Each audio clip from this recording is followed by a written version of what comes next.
We will go somewhere there. They're far away. Far away. What's up guys, it's CJ Estrada and welcome to my channel. Today's a travel vlog and we're here at the registration area of Osmeña Peak. It's not my first time here, but I'm just joining a group of first timers, so it's gonna be fun. Let's go! We went to Cebu South Bus Terminal and rode a bus to the municipality of Dalaguete. Then we disembarked at the crossing to Mantalongon and got a motorcycle taxi straight to Osmeña Peak's registration area.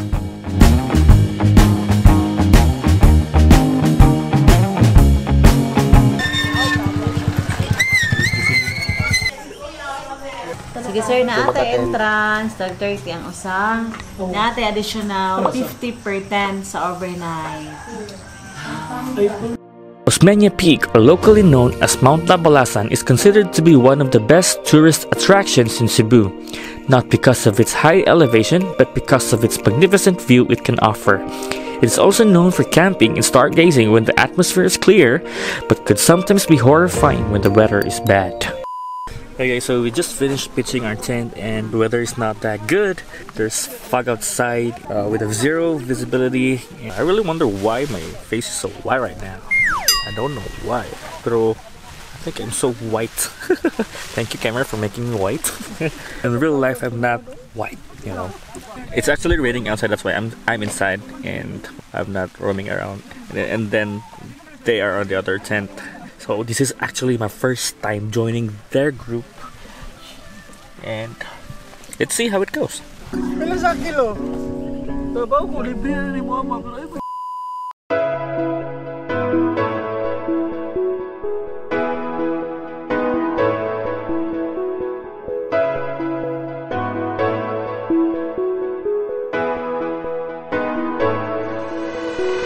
Tomorrow. What's up guys, good morning, and we're still here at the campsite of the Osmeña Peak, Mantolongon Range. There's a lot of people here camping from over there,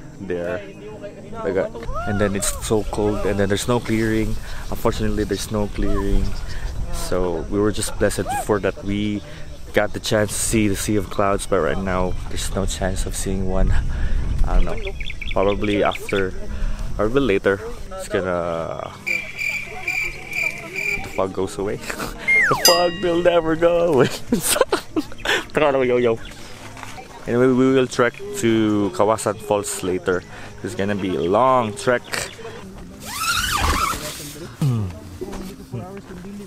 Travel tip number 1. If wala kay ninot nga bag, yung bag kay mga ginani lang, simple lang nga bag, and wala rain cover, and wala kay waterproofing. And the season is it's like this, nga gloomy, and then magulan-ulan. Always prepare a trash bag for waterproofing. It's cheap and then effective on trash bag. So right now, we will put trash bag inside the bag.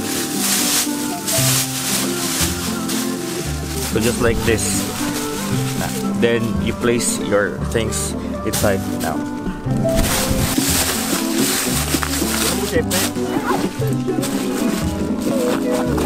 So if in case maulan unya, hopefully dili lang unta, gawan akong trash bag para ako i-cover sa akong bag. Mo na siya alternative sa rain cover para sa mga bag na wala rain cover. Right.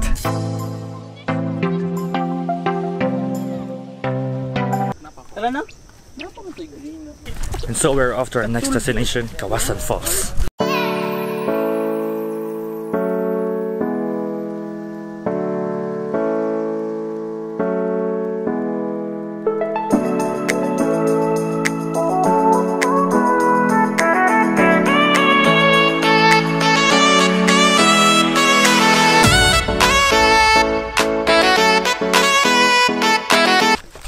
Video mo ni good.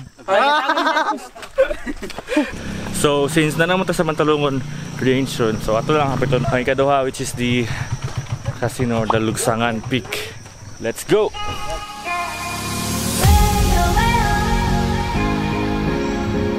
Lugsangan Peak, or popularly known as Casino Peak, is also part of the Mantolongon Range and is just nearby our first destination, the Osmeña Peak. It offers a breathtaking 360 degrees view with a resemblance of Bohol's globally known Chocolate Hills.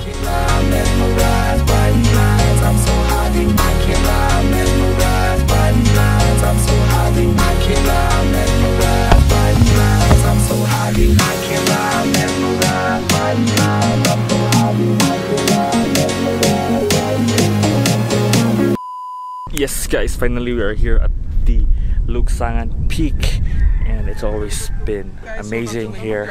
But as you can see, that area looks like sea of clouds. Sea of clouds agad ba? Basta ka na rin clouds, sea of clouds diretso. Basta the clouds there looks amazing. So good and the wind is so refreshing. Very worth the trek. And then this is not yet our last destination.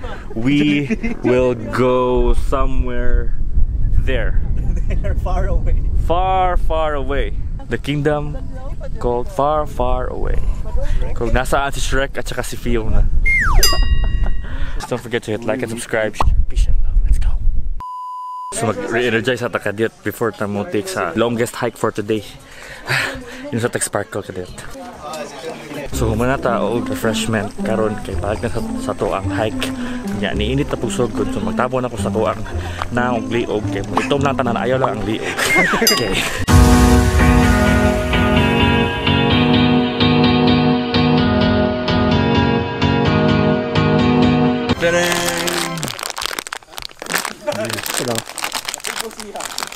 Kinira mo mas preferred man. Kanira mo.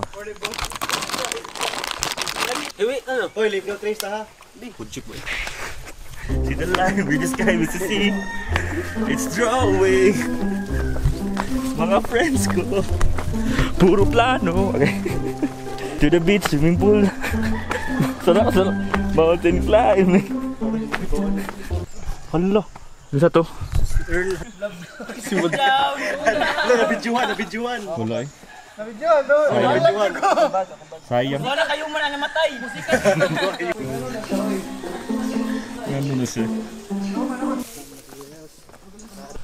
What if I was meant for you and you were meant for me?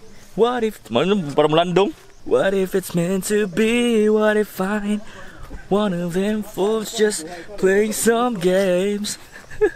Para muulan, kainit na. Hi.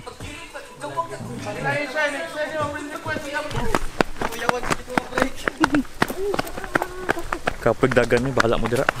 Balag in pa sa tilim mo ito mga liog, bye-bye. I give up all the days I got left on this earth, 'cause without you, I don't know what there was.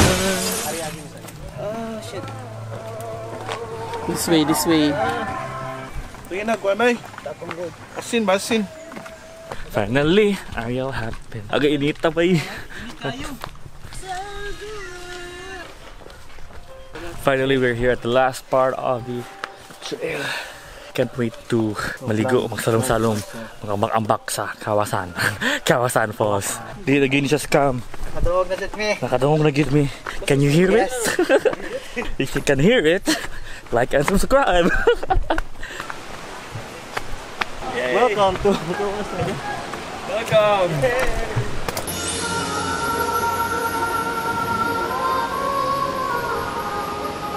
I so love it. Muna magnawala ang sakit sa kuntil, ha? Gear. Lang. Finally completed our journey for this weekend for 8.6 miles approximately for 5 hours. Woo.